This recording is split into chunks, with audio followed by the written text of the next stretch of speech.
because we have to recognize situations. When the frames are here, you have noticed that when I start to put weight forward, that he can sweep, right? So I have to first deal with the frames, otherwise I have no business going forward. If the frames are gone, now is a good time to go forward, get chest to chest, and do what we did last week and also this Monday, right? So recognize the position, be calm, work step by step. Okay. We switch the position again. Okay. So before we did this frame on the arm. When he can grab you, it's not the end of the world. You can still try and break that grip as long as this hand will be on the inside, but it's going to be very annoying.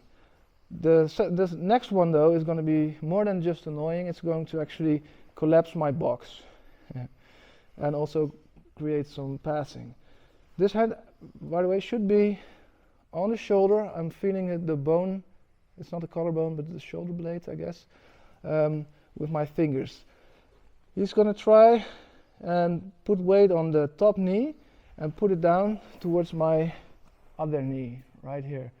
As you can see, my box is completely busted. I think the puppy did not survive this. Okay, I'm going to try and see if that's true.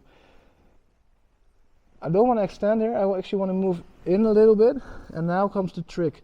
This hand here is pulling and my elbow is coming up.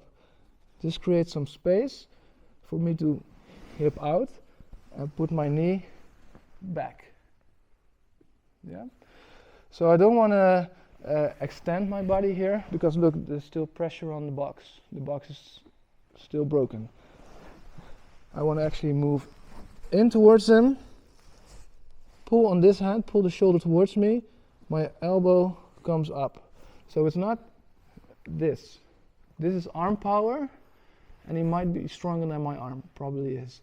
But this is leverage, also quite annoying for his throat. Yes, similar to a choke. Move your hip out, get the frame back. Okay.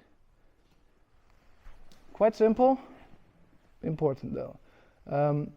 Do this one step by step. So no fighting, have a good base, put pressure on top.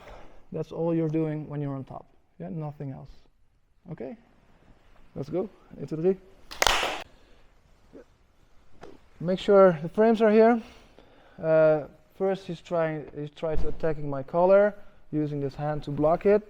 Then smash the box, and now he's trying to break the bottom of the box. So he'll put his knee on top, and if I do nothing, eventually he'll slide through and he'll pass my guard right here.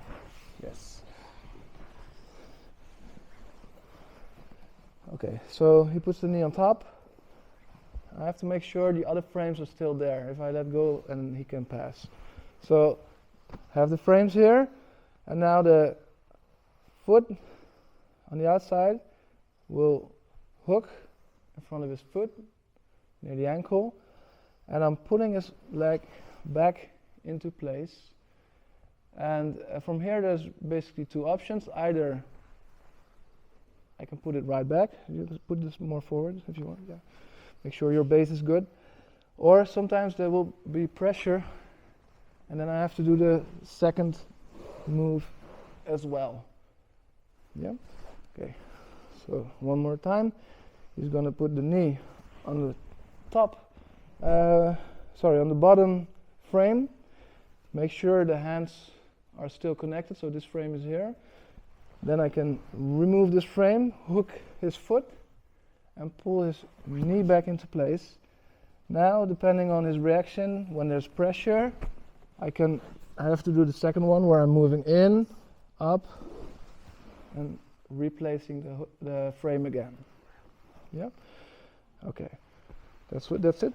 Are there any questions on this one? It's the most difficult one of the 3. Nope. Okay. Then let's go. 1, 2, 3.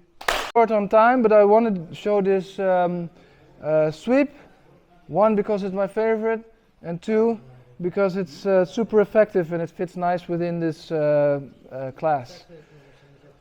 So we have to protect the box at all time. You just practice this. I'm not going to go over it again.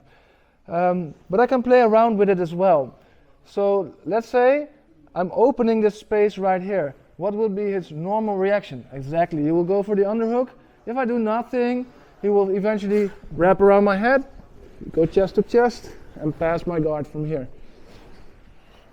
I know that he's thinking of that. Maybe not even thinking, but reacting to that. So, but when I do it on purpose, I'm one step ahead. First, little detail that's very important is this foot that is on his calf. I'm putting the toes on the mat and I'm blocking his shin right here. This foot will stay on the ground. It will never leave the ground until I've swept eventually. Yeah? More on that later. I'm going to open and I'm going to catch his arm right here. This foot I will put it on the floor next to his knee. Now, my bottom leg is very important right here. The foot stays on the ground and the knee comes up and it's a lever. Look at this, it's a lever. From here, I can sweep him over. Stay on this side. You don't want to end up here because he can do pretty much the same thing to me. And I can do the same thing to him. And to me. Yeah, oh, no. Okay? If you like westerns, old school westerns, you see people do this in bar fights. You know, they come running out of the bar. And this is one of the reasons why this sweep is called the John Wayne sweep. John Wayne was this old western guy. I never saw his movies, but I heard he was pretty good. Okay. So what you want to do is you want to end up on top, but not go all the way over. Okay, one more time. Let's turn around for the camera and as well the public. So here. So we have the box. This foot, it's my preparation. It's not like this, not floating in the air. It's the toes are on the mat. I'm blocking this shin already. It's a very small thing, small detail. He might not even notice it, but it's very important. From here, I'm opening the frame. I'm catching his arm.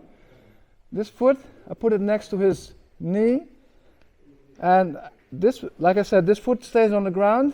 I'm creating a lever by putting this knee up and throwing him over. Don't come all the way on top. Look, his legs are open. I can just pass here. Sometimes they hold on. Just stay on this side, maybe go to your knee. Do this stuff, okay?